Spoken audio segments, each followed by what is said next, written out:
You're still watching Ways now. No matter what language, people around the world love lottery games. On International Lottery Day, every August 27, we're all dreaming about euros, dollars, pounds, lei, yuan, whatever it is. Why? Because lottery-style games have gone mobile these days, so it's easier than ever to play. So today is a day where we all try our luck, and you never know, a life-changing sum of money could just be on the horizon. Why do I not like lottery? I do not really like lottery. I don't like to gamble. I don't gamble. I don't think I win at gambling. I take risks actually, but gambling is not something I'm favorably disposed to.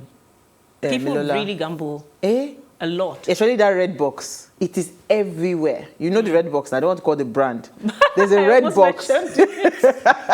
It's everywhere. I know.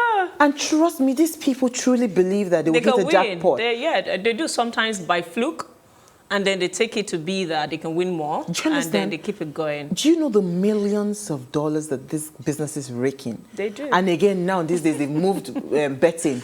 I mean, whatever, lottery to sports. That's the one that is the cash cow. Trust me, there's a huge investment in that sector. I'm telling you. So and people are making a killing. Somehow, they let them win. That's what I think. They let them win to entice because somebody that's controlling all those algorithms. Yes, they're deliberate. It's just a calculated guess. It was like a skit I saw on Instagram, and they said, pay the what's it called? The Crate Challenge. They said pay 500 naira to win 10,000 naira. That's what lottery is, isn't it? And I saw a guy that was close to winning, and then one of the guys to go knock down the crate because they don't want you to win. But sometimes they're going to give you a feel of winning. They lay bait. Yeah. So when you make some money, you think, oh, it was easy. I got lucky. Something in your mind tells you that you can win more, and then you keep on trying. You know, you play 200, you win 2,000 or maybe 1,000. You win. They always let make sure that let me play 1,000 next time and all of that. Aside of that, though, there are some people that are really good. They can take calculated guesses and they can actually win something. They are just lucky. They are not lucky. They just have a thing with being good at gambling. It's just like when we're young and we used to do all this game and we used to pick balloon. Trust me, I picked the smallest balloon. So I realized very early that I would never win at betting or gambling or lottery. any sort. You know, so I never touch it. Well, for those that love to play lottery, today is your day. I hope you did one today.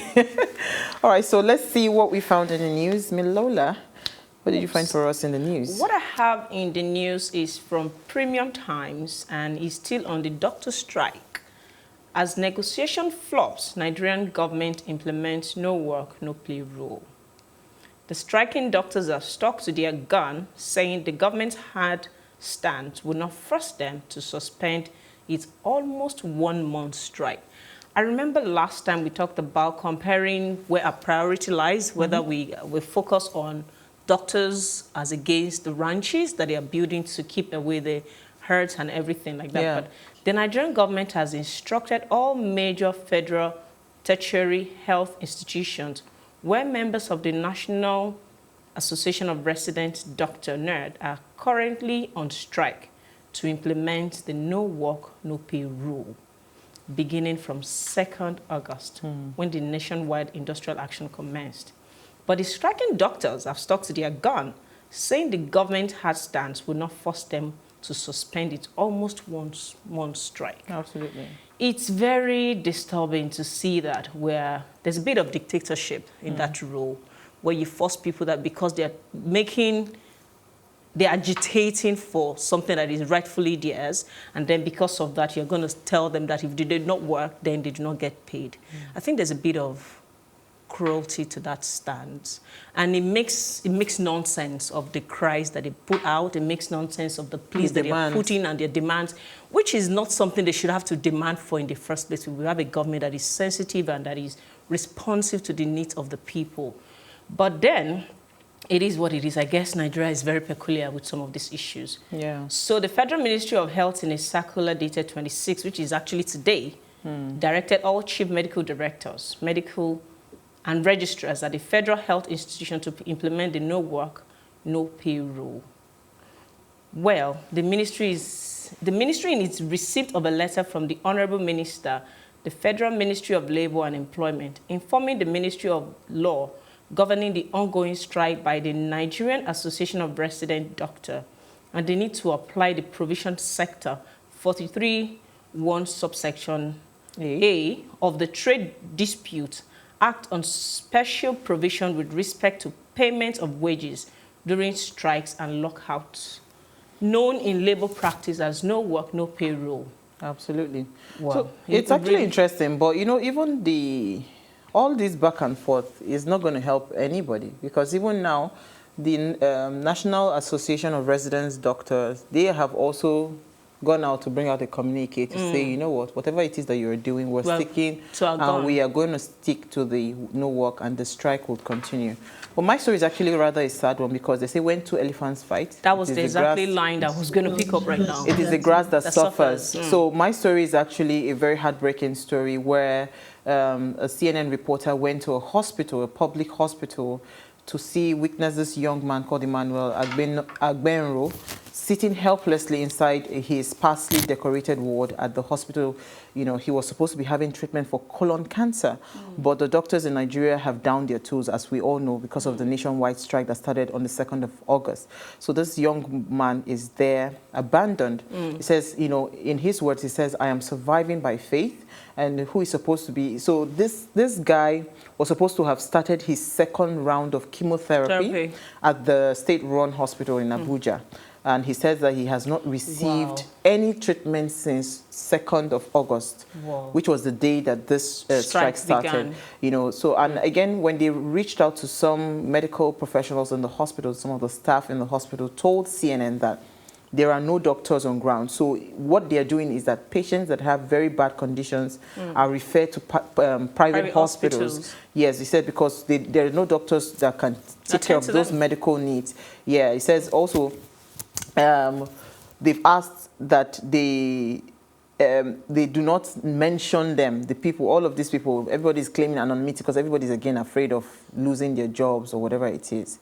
You know, and again, if you look at it, this is really sad, because for someone like this young man, going to a private hospital to go for therapy, chemotherapy and all of that is going to be almost like 4 or 5 times the cost of what he would have spent in this government hospital. So people go to government hospitals in this country because they believe that they are getting treatments for cheaper. Absolutely. You understand? So if you are now pushing them to go to the, it's as good as telling them, you know, just go home and wait for your time to die. I know. Because some of them cannot afford to pay to go to private hospitals.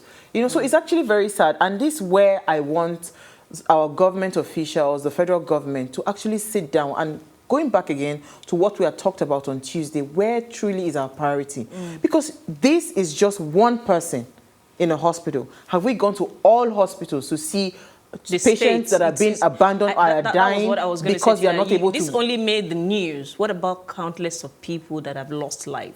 We're lucky this man is still alive, and we don't know what his state will be in the next coming days or weeks, because he's obviously in pain. And it's really sad that this is the situation of this country.